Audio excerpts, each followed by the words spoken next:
My name is Marcus Chatfield. Today is February 16th, 2022. I'm here with Mr. Joe Gilkey and my colleague, Alana Gomez. And we would like to thank you very much for making time for this interview. You're welcome. We've just started doing this project on the history of Hammock and the development of the community. And I interviewed Ms. Starr Bradbury last week. I learned a lot about the early days and how the community started, and we're really excited to get to speak with you today. It's an interesting project. Yeah. So can you tell me, can we start with how long you've been here and what initially attracted you to Hammock? I've been here a little over 16 years. And but I had a deposit on Hammock in 2000, before this building was even built. There was a model center over on 34th Street. As to how I heard about it, I had been reading in various publications about CCRCs that were being built, affiliated with colleges and universities. And that really was an attraction to me. I was a deacon in the church in Orlando where I was living at the time. And so I visited people who lived in various CCRCs in the Orlando area, generally towers, Westminster Towers, Winter Park Towers. I had friends that lived there. We would visit there. And I knew I didn't want that. So I knew what I did not want. They had advertised in the Orlando Sentinel. There was a little coupon there you could clip out and get information about the place. So I sent it in, and the material came back to me, and I looked at it, and I looked at the prices on it, and I said, well, we can't afford that. And it went into the trash. And I thought that was it, but that's how I learned about this place being built associated with the university. Subsequent to that, I was teaching a course for seniors. Our church had a church school, and one of the members of the congregation had given a lot of money to build within that school a computer lab. So there were maybe 30 computers in their desks, a computer for the instructor to project up on the screen behind him.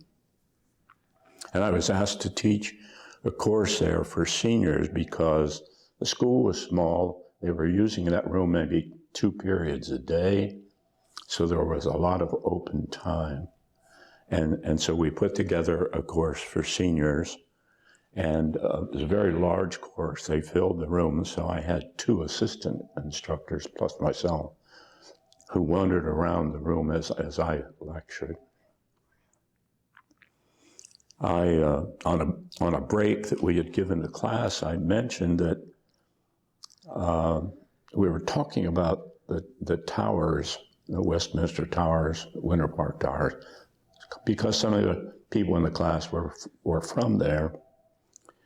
And I said, you know, they're going to build one up in Gainesville associated with the University of Florida. And one of the other assistants said, I know, I have a deposit there. He said, I do have to go up. Why don't all of us go up? So there were 6 of us, each of us, and our wives. One of them had a van, and we came up from Orlando to the marketing center that they had. And we really loved what we saw. So we put a small deposit on there. And then things happened over the years. We put more money down, and we took it back, and then finally we decided to come in 2006. So it was a 6-year span there before we actually got here. We're considered founders because people were founders until everything was occupied. Right. So there are a lot of us, but there are not many of us left. Of the founding members. Yes. It's supposed to be a party for founders in April, I think it is. It's the first time they've done that. Nice. Did I answer your question completely? Yes. And you mentioned that you saw something in Orlando that you didn't want. So could you talk about what you did want and what you didn't want at that time? Yes. If you visit and I'll take Westminster Towers and the Winter Park Towers because they're the ones I'm most familiar with, although I've been in a couple of others too. The really drawback there, of course, they're older, so the apartments are smaller. Their rooms are really tiny. That wasn't as much a put-off as the dining. Dining was the big thing. It's a cafeteria, and you go, let's say for lunch, and you have 3 choices as an entree. And it's generally a meat, a fish, and maybe a chicken. You go back for dinner, it's the same thing.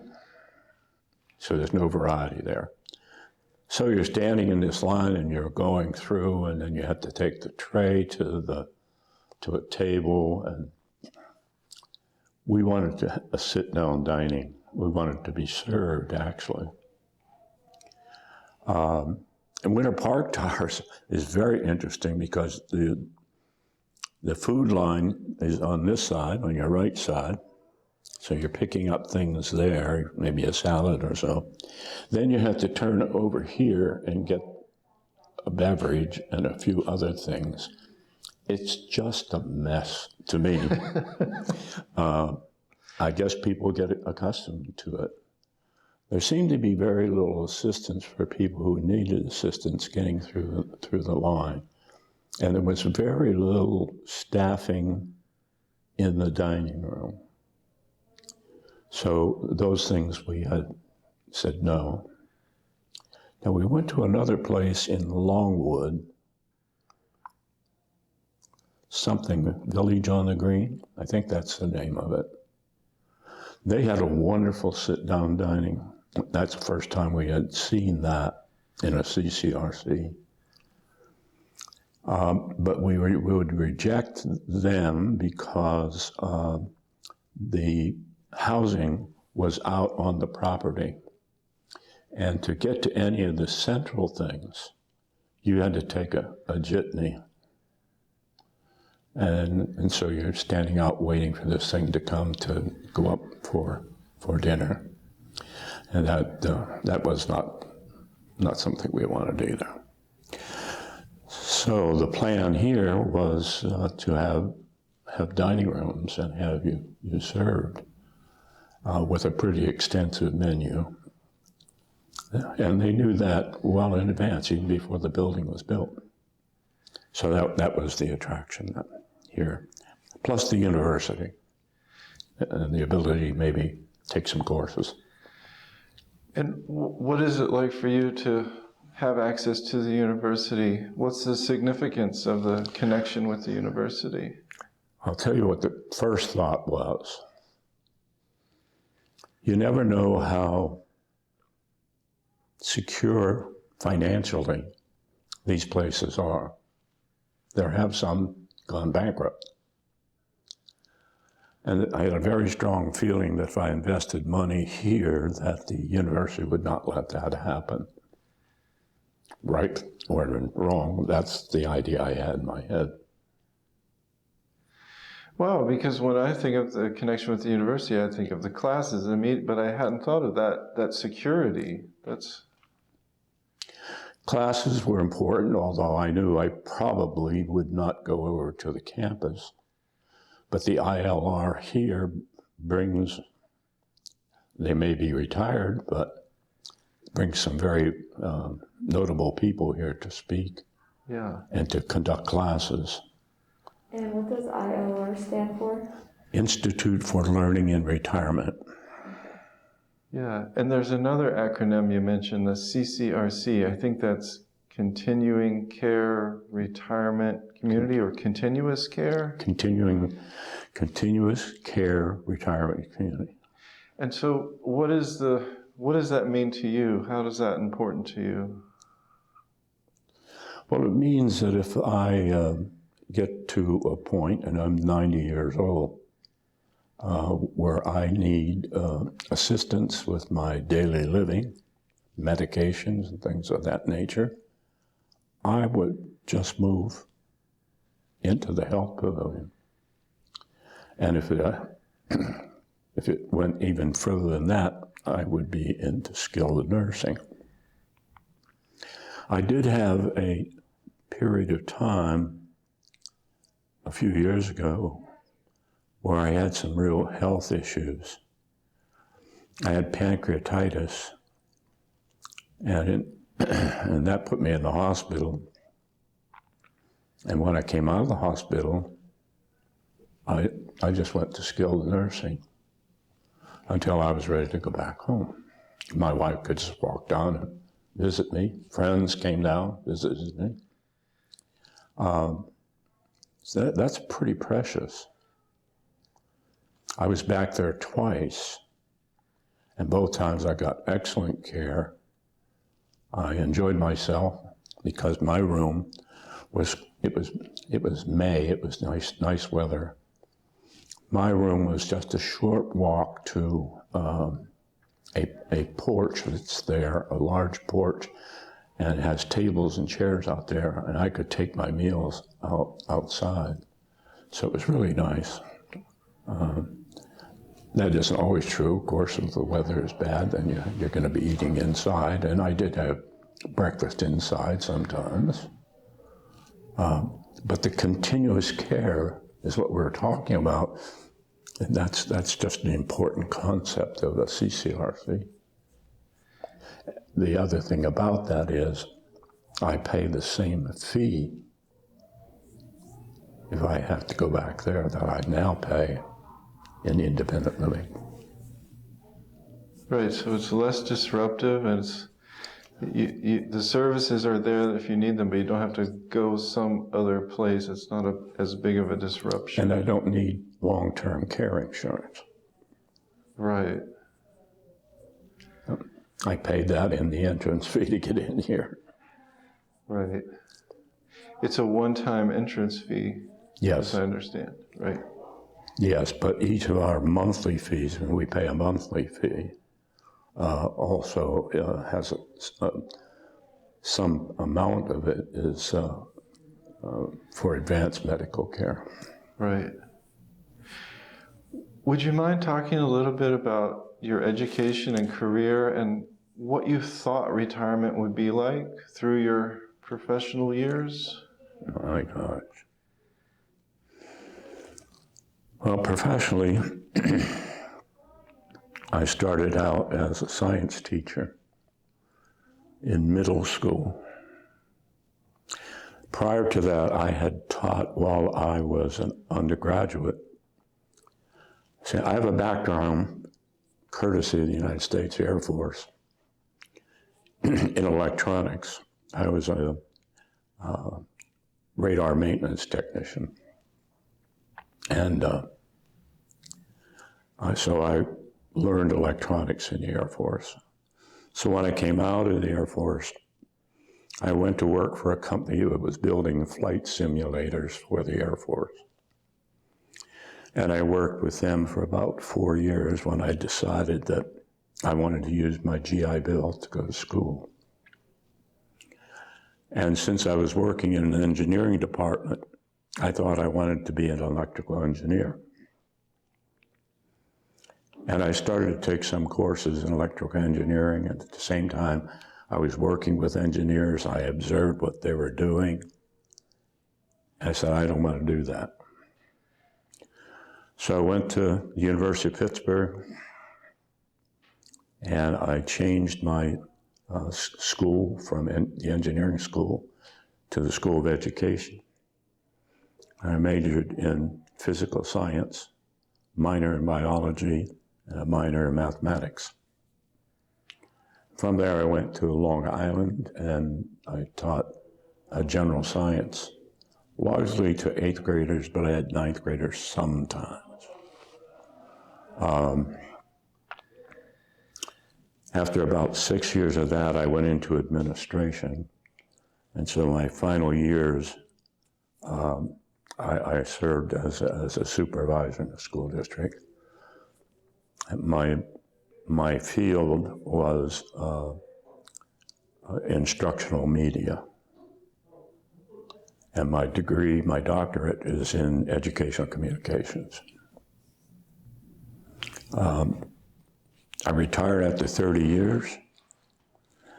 My wife taught home economics, and she retired the following year.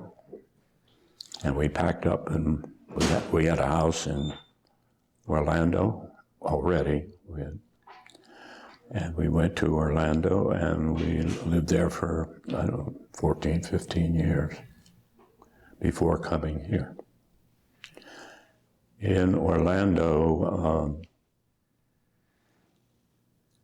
I had, at one point in my career, studied at night to be a travel agent. So I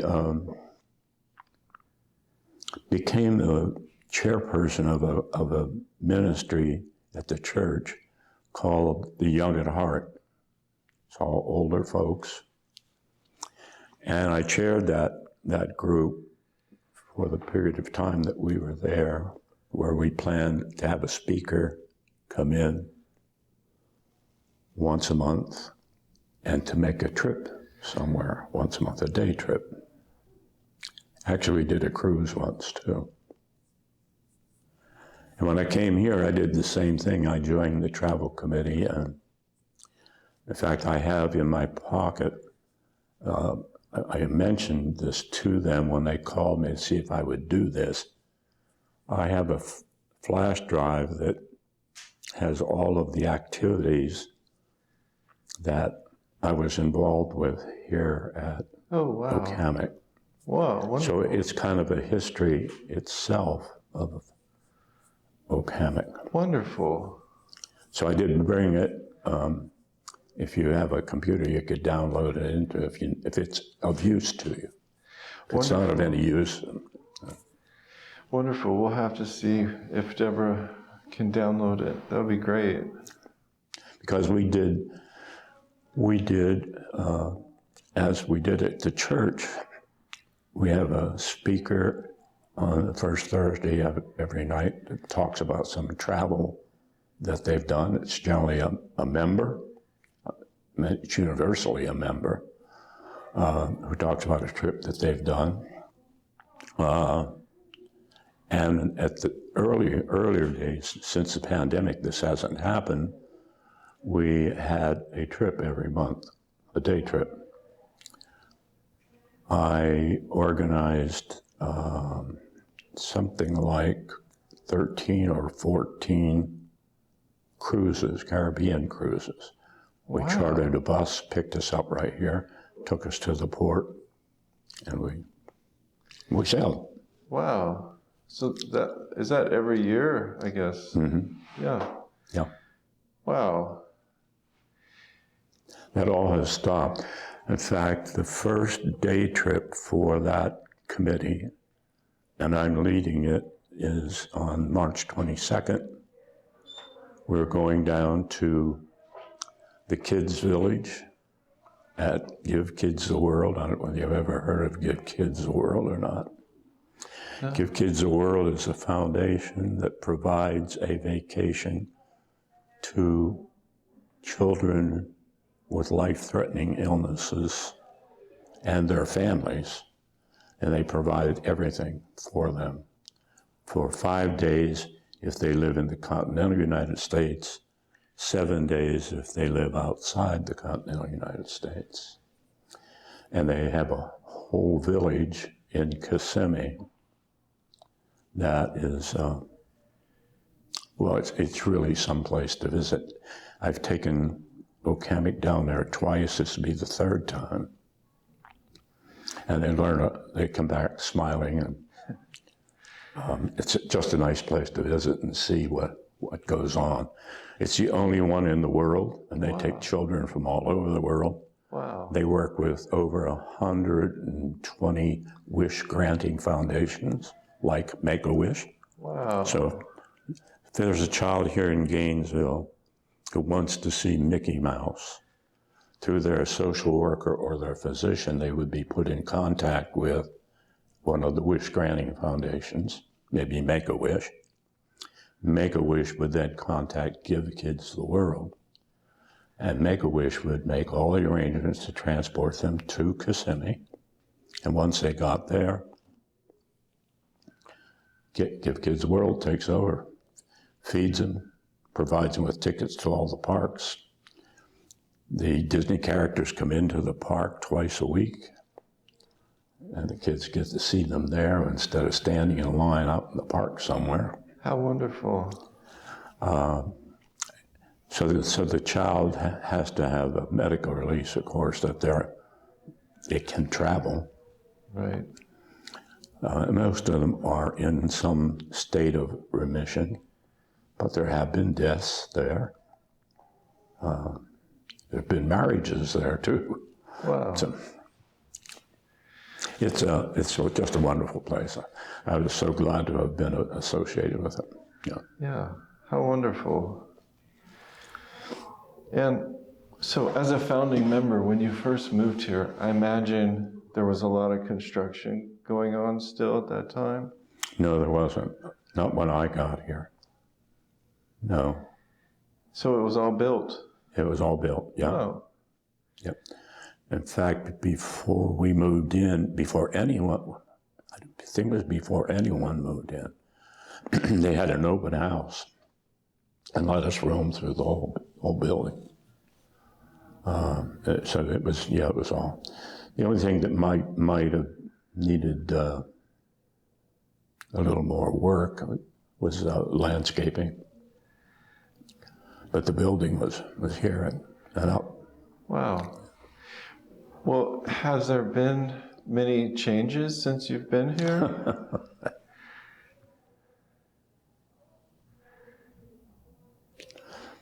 We've been through, and I've lost count of the number of CEOs. Some of that was because they were temporary to begin with. Do you have any water here? Oh, No. we should have water. I don't. I think we'll find some for you. Please. Yeah. Thank you. Yeah, we didn't. We normally have water bottles. It's tough talking this long. Yeah. Would you like to take a break? We could.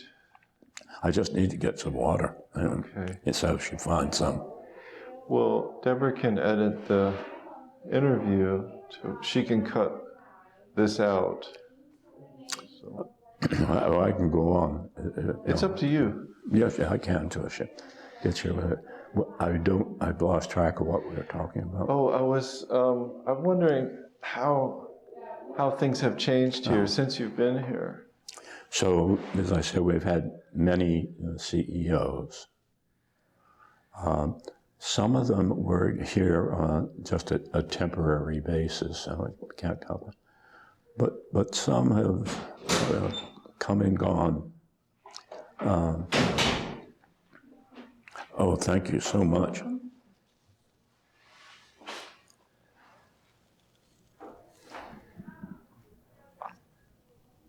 So each CEO brings a different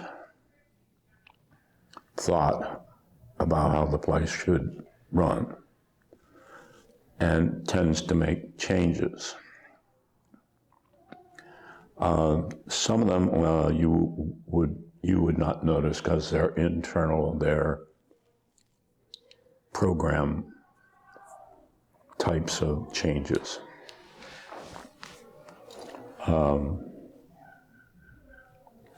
Sometimes the changes don't go too well with the people who live here. This is a very well-educated group of people. It's people who have been in very responsible positions. We've had a Supreme Court judge here. We have a former governor and senator here. We have the former Vice President Reynolds Aluminum Company. And I could go on and name many, many people. So the CEO coming in has to realize that these people have ideas also about how this place should run, and they live here, and they pay the bills. So there's a strong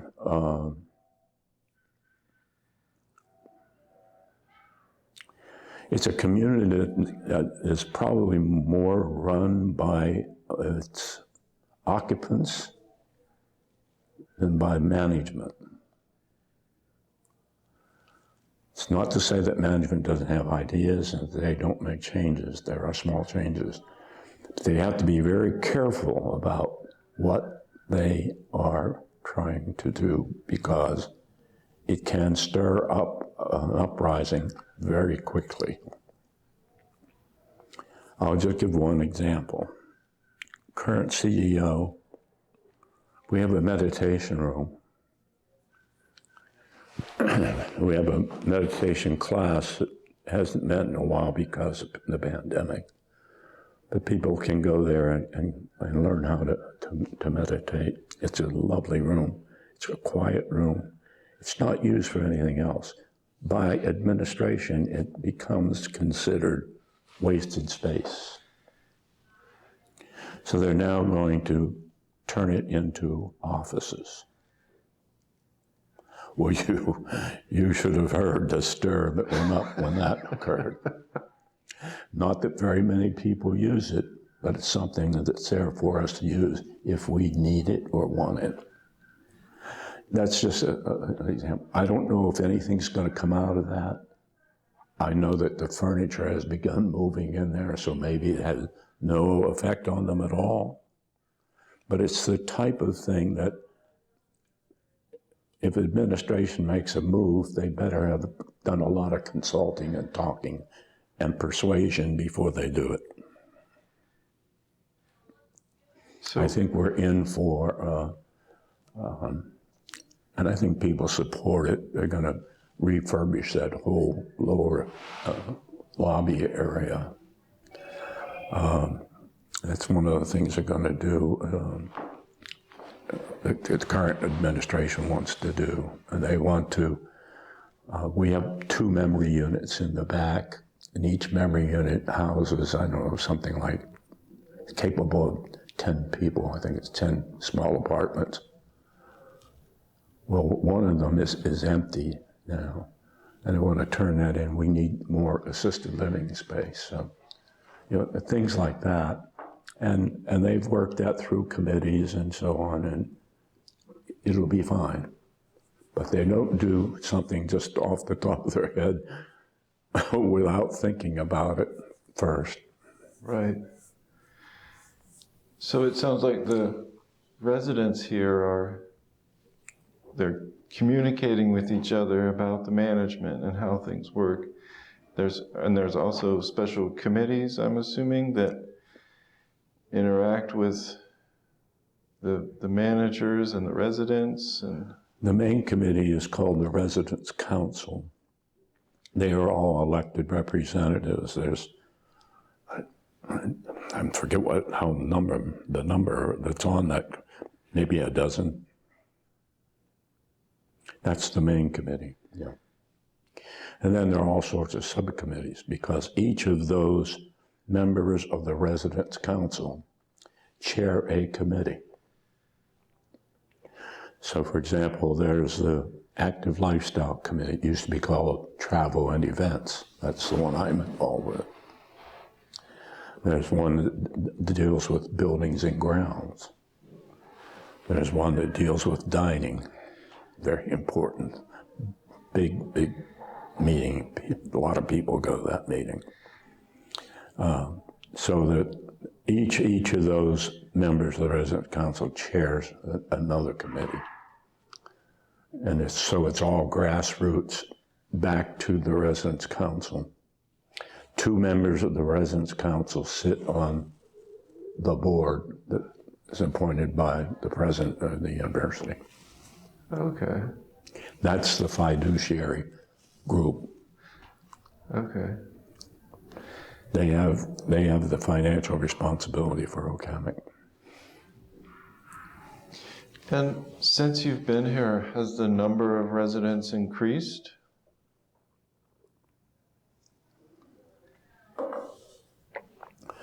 We're running at 98% full right now. That's probably as much as we've ever had. But we've had that number before. So no, I would say, well, you're talking about since I first moved in. I mean, we were just filling up the place at that time. The thing that filled up more was the health pavilion, the assisted living and skilled nursing.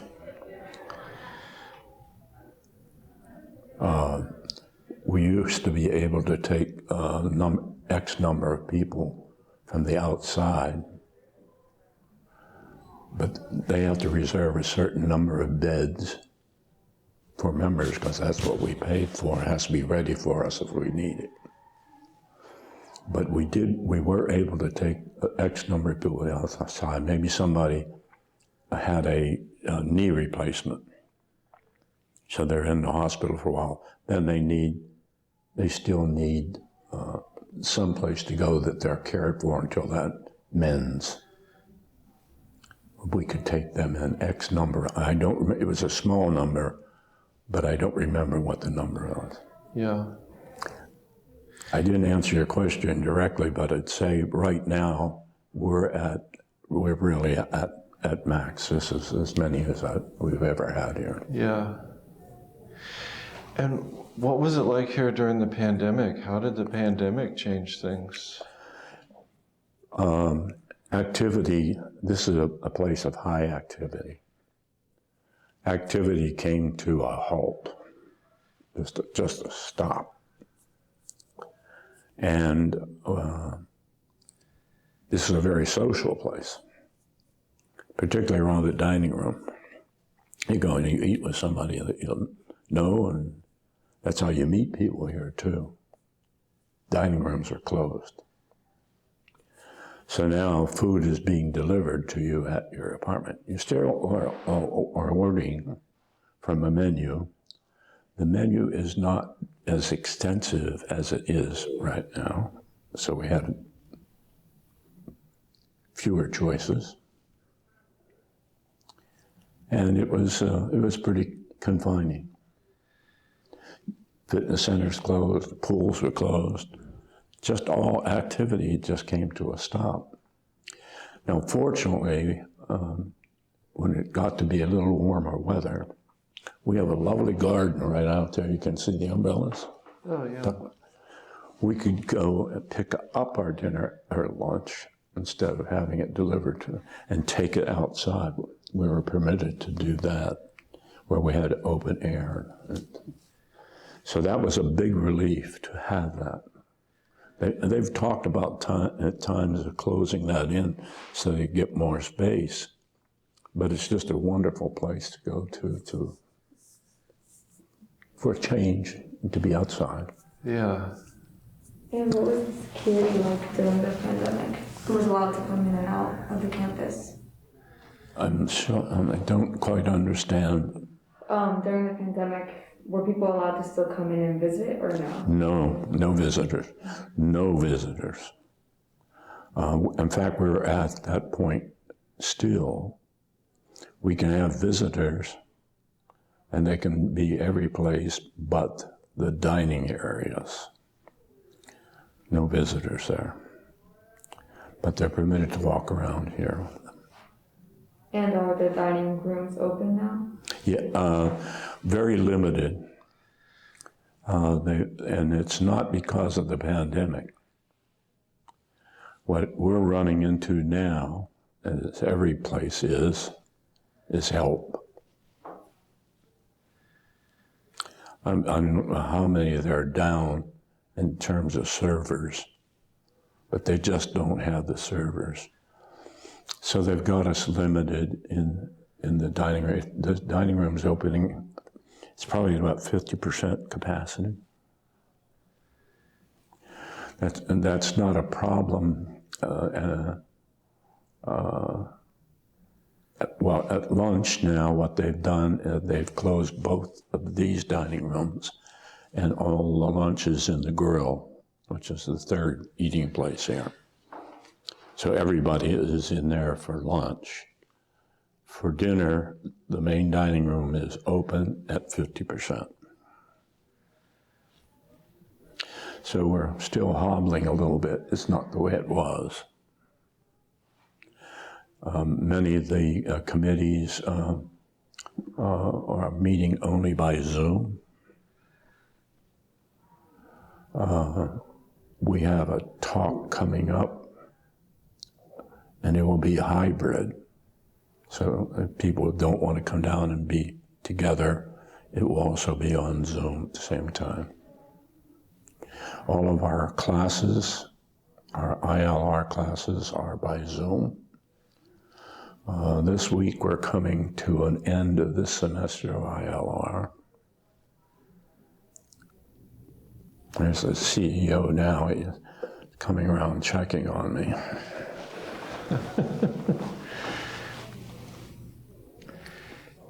Well, I imagine it must have been, you mentioned there's a high turnover rate with the CEOs. I imagine the pandemic created a lot of extra challenges for all of the committees and management. They really handled it so very well. We had not a single case in this place, which was unusual for where people are living so close together. We began to have cases when Omicron came out.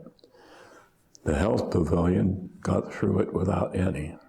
That's remarkable. But we had cases in independent living. They tested us every other week and popped up with cases. Those folks were quarantined, and so we're over that now. There's still a few cases. They are amongst staff. I think maybe there's 3 or 4. Oh, that's really remarkable. It is. It is. Now, I think we might have had, they might have said some deaths, but it would be somebody who went into the nursing home with a serious illness to begin with, then got COVID. So it gets credited to COVID, but they probably would have passed away in a few weeks, whether they had it or not. So I have a couple of more questions, and I wonder if you think it would be funny to ask, what is a typical day like for you here? Typical day. You mean pandemic time or? Well, there's no typical anymore, I guess, since the pandemic. No, there's not.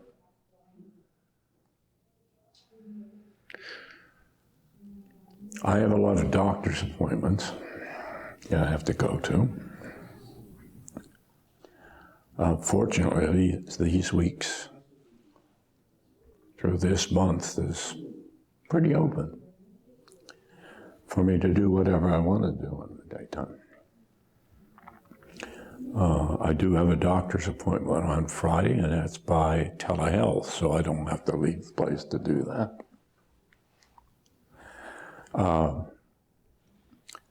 I do a lot of work at my computer.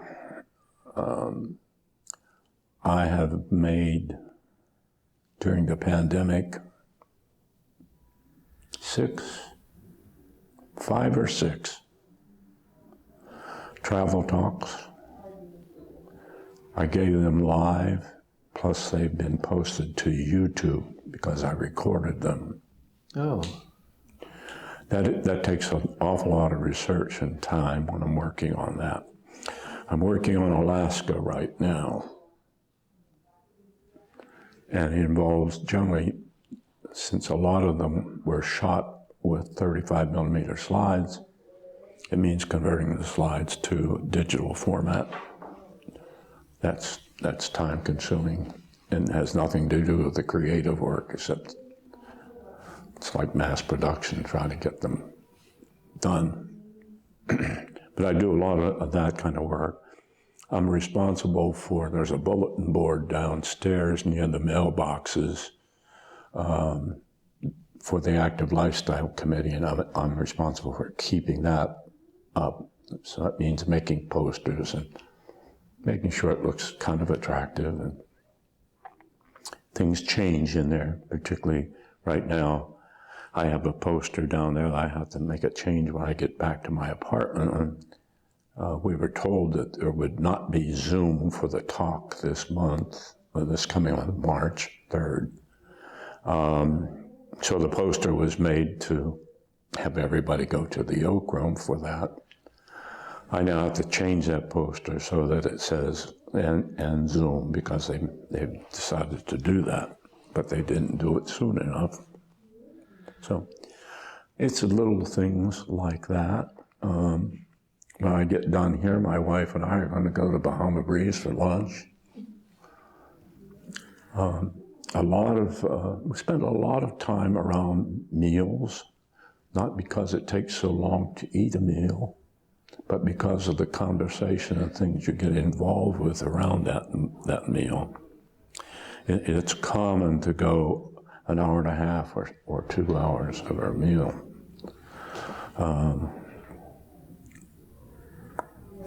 Could you tell us about your wife and how you met her? I have an awful time hearing you. Could you tell us about your wife and how you met her? How I met her?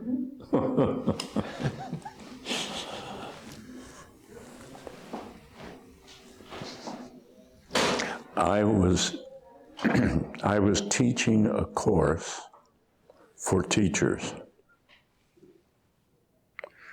And one of the students, and I was out in the hall waiting for the students to come. Students are all teachers. One of the teachers who came down the hall was a home economics teacher that I knew. And I greeted her and I was talking with her. And she had with her a young first-year teacher. And that was my wife. That was when I met her. So we kiddingly say, I married one of my students. Sometimes she doesn't like that. Frequently she lets it go. And how long have you been married? 44 years. Wow. It is a second marriage for me. Mm-hmm. First marriage for her. I was married 20 years before that. Mm-hmm.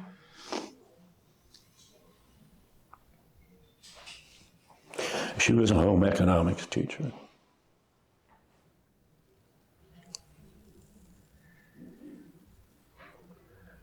And so my last question, and Alana might have more questions too, but my last question is, what are your favorite things about Hammock? Oh boy. Number one, the people.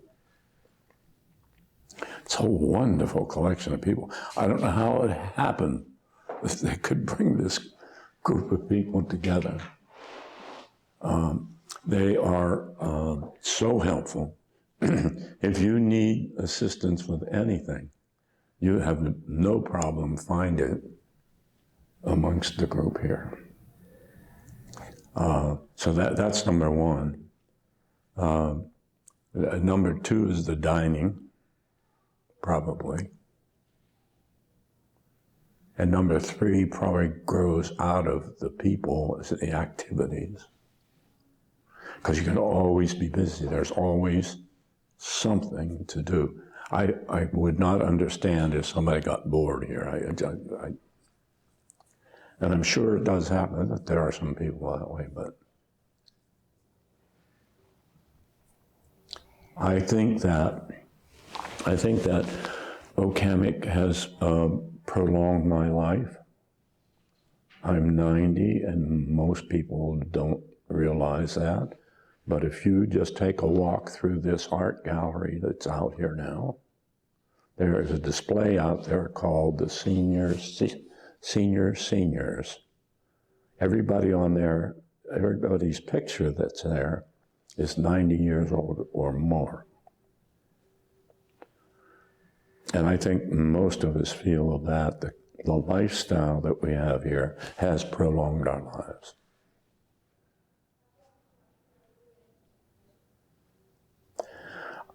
I think maybe there's even some research. Star Bradbury may be the one to tell you that, because she keeps up with that sort of thing. But I think there's some research that shows that is the case for CCRCs.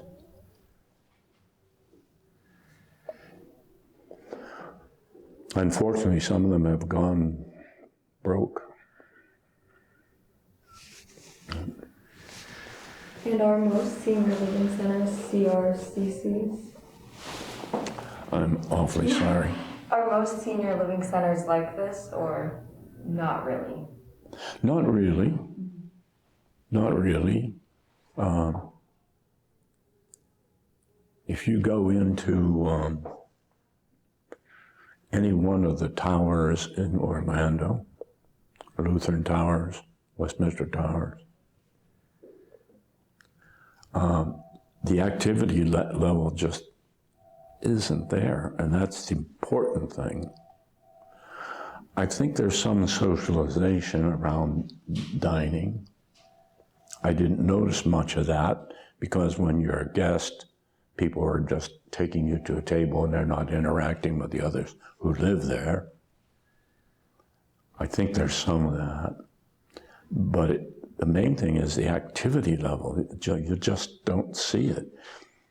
If you walked into our health pavilion, one, you would not find a nurse's station. If you went into Westminster Tower, where the skilled nursing is, there's a nursing station right in the middle. Everything operates out from there. And you know who's gathered around that nursing station? Dozens of people in wheelchairs, all slumped over. You won't find that here. There's an activity director back there that's keeping those folks moving too. And they do all sorts of things back there. So you can look forward to the fact that if you have to move there, you're going to be almost as active as your regular life. That's not true everywhere. And I realized we didn't ask, but could you tell us where you were born and when? I was born in a very small town, actually a very rural town, of Ardara, A-R-D-A-R-A, Ardara, Pennsylvania, which is about 17 miles from downtown Pittsburgh. Now, it may sound 17 miles, how could it be rural? Well, when I was born, it was rural.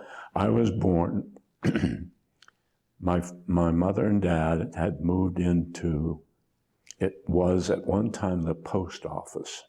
It was a small little, almost a hut. I don't know whether it was even maybe one bedroom. And that was all. And I was born in 1931. But we moved. My dad worked for Westinghouse, and Westinghouse developed an entire town called Trafford. And we moved there into company housing. Westinghouse owned the apartments that we lived in. Westinghouse did that when he built a plant. He generally built housing for his employees.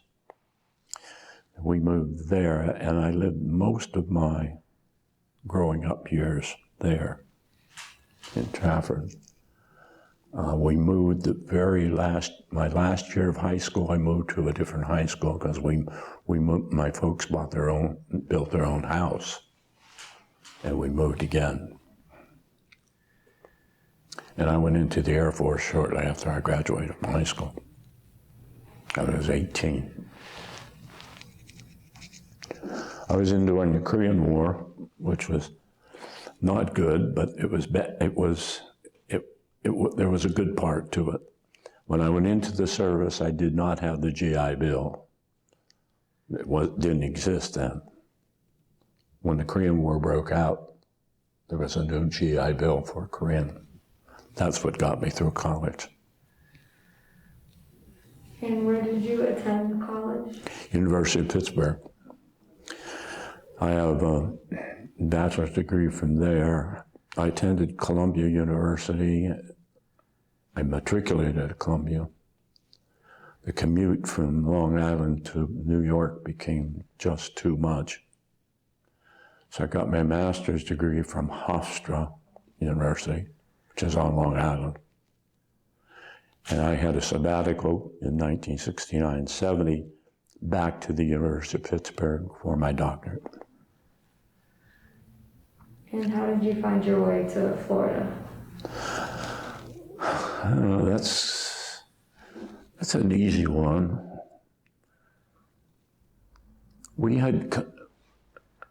I used to laugh at colleagues in New York, we have a midwinter recess. Now it's called President's Week.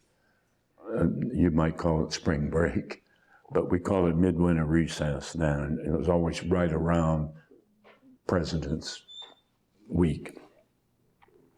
And they would always jump in a car and they'd come to Florida because it's cold on Long Island, they wanted to be warm. And my wife and I would jump on a plane and go to the Caribbean to be warmer than Florida was.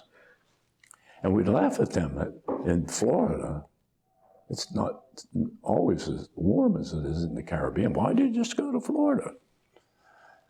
And then I bought a vacation for my family, my son and daughter-in-law, and the two little boys, my grandsons. I brought them down to Disney at Orlando. And my daughter-in-law had relatives that lived over on the beach, Ormond Beach. And one of the days that we had them there at the hotel, she wanted to go over and visit her relatives there. So my wife and I we didn't have anything. And the hotel we stayed in on International Drive, right across the street, there was a model center. They were building houses. And they had a big billboard that said, houses, $19,000.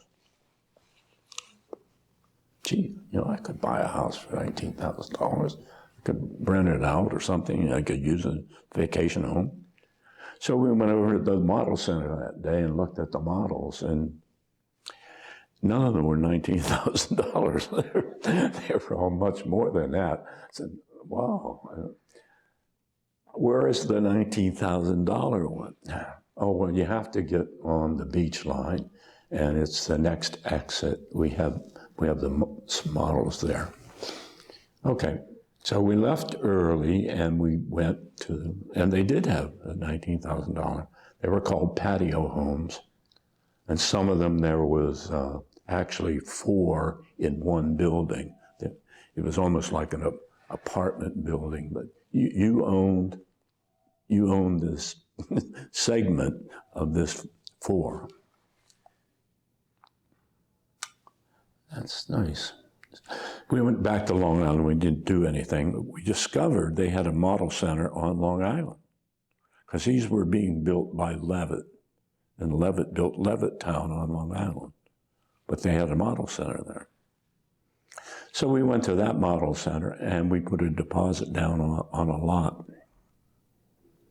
And it came to be Labor Day and we flew back to see where our lot was.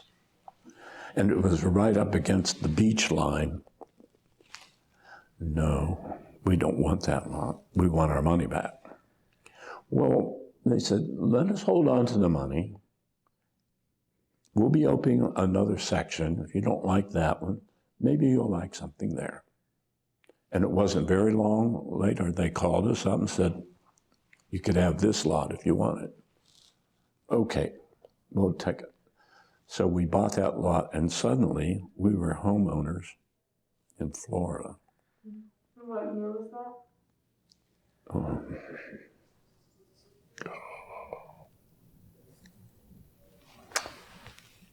I really don't know. It had to be in maybe the 80s? Yes, somewhere in the 80s. 1980s. We closed on that, turned the key right over to, they had a real estate agent right in the model center. He managed our property. He got the renters, he collected the rent, sent me the check later, and we became friends. So we would come back down, because now we could get an income tax deduction for 2 visits a year. So we would come down to visit our property and see how it was going, talk to the tenant, see how there were any problems. And we'd go out to dinner with this fellow was there. And ultimately, we acquired a second house. He managed it. So it became a really close relationship with him and his wife. And so when it came, we actually had put a deposit down in Bradenton. So we thought we might want closer to the water coming from Long Island. We rejected that, and always we were come back to Orlando. So that when we retired, we knew Orlando was the place we wanted to come to. It was just developed over a large number of years. And we didn't regret it at all. I mean, we were in Orlando during the halcyon days. That's not true today. It's nothing but traffic, and it's a mess. Did you have anything else, Mark? No, just, is there anything else you'd like to add? No, I don't know what you might want to do with this flash drive that I have. Yeah, we'll have to ask Deborah, see if she can download it. I did not bring a computer, but she might have a way to download it. She's remarkable. That's your camera person? Yes, she's The our... tech woman. Does all the technology. She does everything. At Just looking at her, you wouldn't guess that. No. So is there anything else you wanted to ask Alana? No, just say thank you, and if you have any closing thoughts. No. Well, maybe I got a closing thought. I've had the opportunity on 2 occasions. I'm basically a teacher, to work with college students. Hammock afforded me that possibility, and that's really great. when I chaired the Travel and Events Committee, there were 5 or 6 interns that were in a course at the university where they had to either plan a trip and an event or write a paper about planning. So these 6 decided to actually do the planning, the real thing, instead of writing a paper. And they were given to me as chair of the Travel and Events Committee. And we had a wonderful time, and they did. They planned a trip, and they planned an event, a party, a Halloween party it happened to be. And the group I'm working with now, I haven't actually met in person. It's all been Zoom. I'm working with 5 students in the health profession schools. There's one from the medical school, there's a dental school student, 2 pharmacy students, and a nursing student. And we just kind of talk about things, and they want to know if I have any health issues and things like that. But we talk about just about everything and anything. And I really enjoy that. And Okemos has afforded me that opportunity. I don't think if I was anyplace else that could happen. And it's because of association with the university, of course. That's really nice. Do you remember what department the event planning students were from? I do. Let me see if I can put it together. There's a school of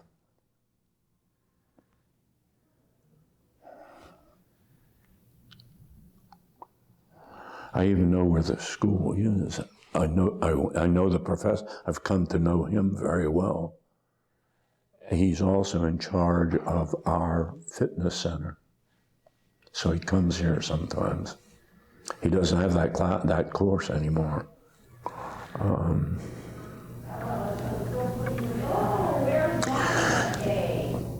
He dealt with hospitality. Oh, okay. Tourism? Yes, like tourism and hospitality. Okay, Yeah. nice. That's not actually the name, but it's like that kind of school. Wow, well, it's nice to be able to mentor students. It sure is, yeah.